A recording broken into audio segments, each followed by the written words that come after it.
ಎಲ್ಲರಿಗೂ ನಮಸ್ಕಾರ. CK angry food YouTube ಚಾನಲ್ಗೆ ಸ್ವಾಗತ. ಇವತ್ತು ತುಂಬ ಫೇಮಸ್ ಆಗಿರೋವಂಥ ಬಾಂಬೆ ಸ್ಯಾಂಡ್ವಿಚ್ ನೀವು ಮನೇಲಿ ಯಾವ ರೀತಿ ಮಾಡ್ಕೋಬೋದು ಅಂತ ನಾನು ತೋರಿಸ್ಕೊಡ್ತೀನಿ.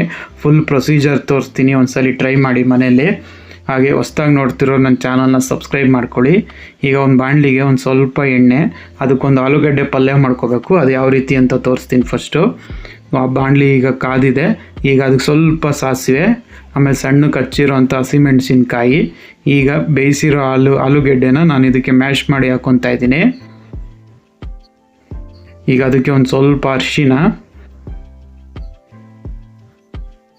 ಆಮೇಲೆ ಒಂದು ಅರ್ಧ ಚಮಚ ಅಷ್ಟು ಗರಂ ಮಸಾಲೆ, ಆಮೇಲೆ ಒಂದು ಅರ್ಧ ಚಮಚ ಅಷ್ಟು ಧನಿಯಾ ಪೌಡರು.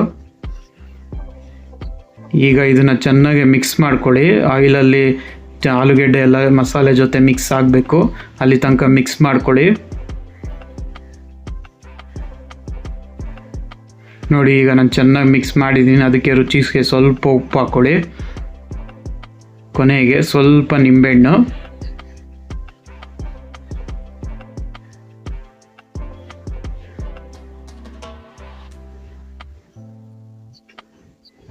ಈಗ ಇದನ್ನು ಚೆನ್ನಾಗಿ ನಿಂಬೆಹಣ್ಣು ಉಪ್ಪು ಎಲ್ಲ ಆಲೂಗೆಡ್ಡೆಯಲ್ಲಿ ಮಿಕ್ಸ್ ಆಗಬೇಕು. ಈಗ ಕೊತ್ತಂಬರಿ ಸೊಪ್ಪು ಸ್ವಲ್ಪ ಈಗ ಚೆನ್ನಾಗಿ ಕಲಸಿ ಮಿಕ್ಸ್ ಮಾಡಿ. ಈ ಎಲ್ಲ ಕೊತ್ತಂಬರಿ ಸೊಪ್ಪು ಮತ್ತು ಉಪ್ಪು ಎಲ್ಲ ಮಿಕ್ಸ್ ಆಗಲಿ.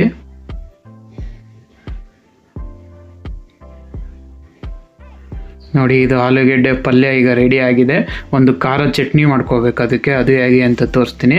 ನೋಡಿ, ಅದಕ್ಕೆ ಕೊತ್ತಂಬರಿ ಸೊಪ್ಪು, ಪುದೀನ, ಹಸಿಮೆಣಸಿನ್ಕಾಯಿ, ಜೀರಿಗೆ ಮತ್ತು ಉಪ್ಪು, ಇದಿಷ್ಟು ಅದು ಖಾರ ಚಟ್ನಿಗೆ ಯೂಸ್ ಮಾಡೋವಂಥ ಐಟಮು.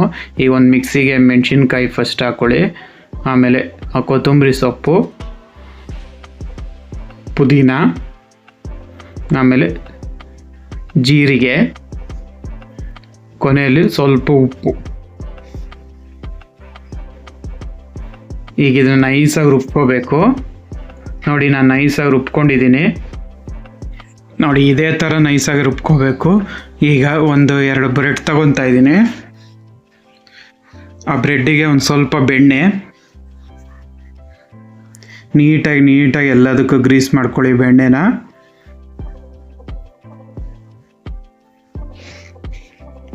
ಈಗ ಅದ್ರ ಮೇಲೆ ನಾವು ಆಲೂಗೆಡ್ಡೆ ಪಲ್ಯ ತಯಾರಿಸಿದ್ವಲ್ಲ, ಅದನ್ನು ಅದ್ರ ಮೇಲೆ ನೀಟಾಗಿ ನೋಡಿ ಈ ಥರ ಹಾಕ್ಕೋಬೇಕು.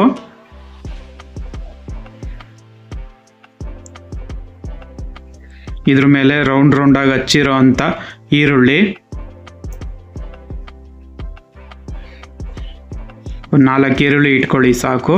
ಈಗ ಅದ್ರ ಮೇಲೆ ರೌಂಡಾಗಿ ಹಚ್ಚಿರೋ ಅಂಥ ಟೊಮೆಟೊ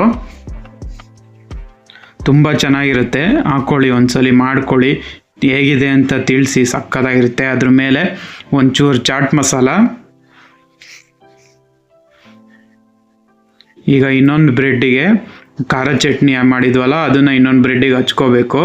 ನಾನಿಲ್ಲಿ ಚೀಸ್ ಯೂಸ್ ಮಾಡ್ತಾ ಇಲ್ಲ, ಹಂಗೆ ಮಾಡ್ತಾಯಿದ್ದೀವಿ. ಚೀಸ್ ಇಲ್ಲ ಅಂದರೂ ಸೂಪರಾಗಿ ಬರುತ್ತೆ.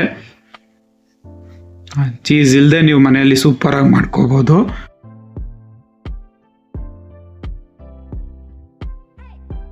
ಈಗ ಅದಕ್ಕೆ ಅದ್ರ ಮೇಲೆ ಒಂಚೂರು ಟೊಮೆಟೊ ಸಾಸು.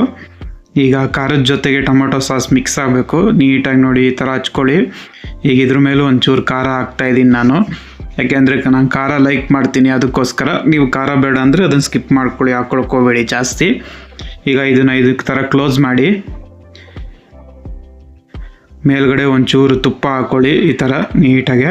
ತುಪ್ಪ ಯಾಕೆಂದರೆ ಗರಿ ಜಾಸ್ತಿ ಬರುತ್ತೆ ತುಪ್ಪ ಅಲ್ಲಿ, ಅದಕ್ಕೆ. ನೋಡಿ, ನಾನೀಗ ಸ್ಯಾಂಡ್ವಿಚ್ ಮೇಕರ್ ತೊಗೊಂಡಿದ್ದೀನಿ. ಇದು ಬಾಂಬೆ ಸ್ಯಾಂಡ್ವಿಚ್ ಮೇಕರ್ ಅಂತಲೇ ನಿಮಗೆ ಸಿಗುತ್ತೆ. ನೀವು ಮಾರ್ಕೆಟಿಗೆ ಹೋದರೆ ಅದು ತಗೊಳ್ಳಿ. ಅದರೊಳಗೆ ನೋಡಿ, ನಾನು ಸ್ವಲ್ಪ ತುಪ್ಪ ಹಾಕ್ಕೊಂಡಿದ್ದೀನಿ. ಈಗ ಅದನ್ನು ಬ್ರೆಡ್ಡನ್ನು ಅದರೊಳಗೆ ಇಟ್ಕೊಳ್ಳಿ. ಈಗ ನೋಡಿ, ಈ ಥರ ಕ್ಲೋಸ್ ಮಾಡಬೇಕು.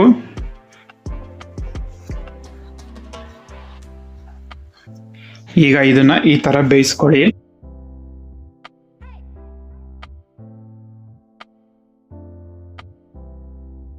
ನೋಡಿ, ಈಗ ಹಂಗೆ ಆ ಕಡೆ ಈ ಕಡೆ ನೀಟಾಗಿ ನಿಧಾನಕ್ಕೆ ಮೀಡಿಯಮ್ ಫ್ಲೇಮಲ್ಲೇ ಬೇಯಿಸಿ. ಯಾಕಂದರೆ ಜೋರಾಗಿ ಉರಿ ಕೊಟ್ಟರೆ ಸೀದೋಗುತ್ತೆ. ಮೀಡಿಯಮ್ ಫ್ಲೇಮಲ್ಲೇ ನೀವು ಈ ಥರ ಬೇಯಿಸಿದ್ರೆ ತುಂಬ ಗರ್ಗರಿಯಾಗಿರುತ್ತೆ, ಅದಕ್ಕೋಸ್ಕರ. ನೋಡಿ, ಈಗ ಲೈಟಾಗಿ ಬ್ರೌನ್ ಆಗಿದೆ. ಈಗ ಇನ್ನೊಂದು ಕಡೆನೂ ನೋಡೋಣ. ಇಲ್ಲ, ಈ ಕಡೆ ಇನ್ನೊಂದು ಚೂರು ಆಗಬೇಕು. ನೋಡಿ ಗೋಲ್ಡನ್ ಬ್ರೌನ್ ಆಗಿದೆ. ಈಗ ರೆಡಿ ಆಗಿದೆ. ಇದನ್ನು ಈಗ ಆಫ್ ಮಾಡಿಬಿಟ್ಟು ತೆಗೆದುಬಿಡೋಣ. ನೋಡಿ ಈಗ ಗೋಲ್ಡನ್ ಬ್ರೌನ್ ಆಗಿದೆ. ನೋಡಿ ಗರಿ ಇರುತ್ತೆ, ಇಷ್ಟು ನೀವು ಬೇಯಿಸ್ಬೇಕು, ತುಂಬ ರೋಸ್ಟ್ ಮಾಡಬೇಡಿ, ತಿನ್ನೋಕೆ ಚೆನ್ನಾಗಿರೋದಿಲ್ಲ. ನೋಡಿ 2 ಕಡೆನೂ ಎಷ್ಟು ಚೆನ್ನಾಗಿ ರೋಸ್ಟ್ ಆಗಿದೆ. ಈಗ ಇದನ್ನು ಕೆಳಗಡೆ ಹಾಕೊತೀನಿ. ಈಗ ಇದನ್ನು ಕಟ್ ಮಾಡೋಣ. ನೋಡಿ 2 ಕಡೆನೂ ಎಷ್ಟು ಚೆನ್ನಾಗಿ ರೋಸ್ಟ್ ಆಗಿದೆ. ಇದನ್ನು ನೀಟಾಗಿ ಕಟ್ ಮಾಡ್ಕೊಳ್ಳಿ ನಿಧಾನಕ್ಕೆ. ನೋಡಿ ಕಟ್ ಮಾಡೋದು ರೀತಿ ಹೇಳ್ಕೊಡ್ತೀನಿ. ನೋಡಿ ಫಸ್ಟು ಆಫ್ ಈ ಥರ ಕಟ್ ಮಾಡ್ಕೊಳ್ಳಿ, ಆಮೇಲೆ ಇನ್ನೊಂದು ಆಫ್ ಕಟ್ ಮಾಡ್ಕೊಳ್ಳಿ. ನೀವು ಒಟ್ಟಿಗೆ ಪೂರ ಕಟ್ ಮಾಡೋಕ್ಕೆ ಹೋದರೆ ಅರ್ಧೋಗ್ಬಿಡುತ್ತೆ ಬ್ರೆಡ್, ಅದಕ್ಕೋಸ್ಕರ. ನೋಡಿ ರುಚಿಯಾದ ಬಾಂಬೆ ಸ್ಯಾಂಡ್ವಿಚ್ ರೆಡಿಯಾಗಿದೆ. ರುಚಿಯಾದ ಬಾಂಬೆ ಸ್ಯಾಂಡ್ವಿಚ್ ಮನೆಯಲ್ಲೇ ರುಚಿಯಾಗಿ ಮಾಡ್ಕೋಬೋದು. ಹೇಗಿದೆ ಅಂತ ಒಂದ್ಸಲಿ ಟ್ರೈ ಮಾಡಿ, ಹೇಗಿದೆ ಅಂತ ಕಮೆಂಟ್ ಬಾಕ್ಸಲ್ಲಿ ತಿಳಿಸಿ. ತುಂಬ ಇಷ್ಟಪಡ್ತಾರೆ ಮಕ್ಕಳೆಲ್ಲ, ಮಾಡಿಕೊಟ್ರೆ ಒಂದ್ಸಲಿ ಟ್ರೈ ಮಾಡಿ. ಹಾಗೆ ಹೊಸ್ದಾಗಿ ನೋಡ್ತಿರೋರು ನನ್ನ ಚಾನಲ್ನ ಸಬ್ಸ್ಕ್ರೈಬ್ ಮಾಡ್ಕೊಳ್ಳಿ. ಇದೇ ಥರ ತುಂಬ ಚಾಟ್ಸ್ಗಳಿದ್ದಾವೆ, ಬ್ರೇಕ್ಫಾಸ್ಟು ಅಡುಗೆಗಳಿದ್ದಾವೆ, ನೋಡ್ತಾಯಿರಿ. Thank you.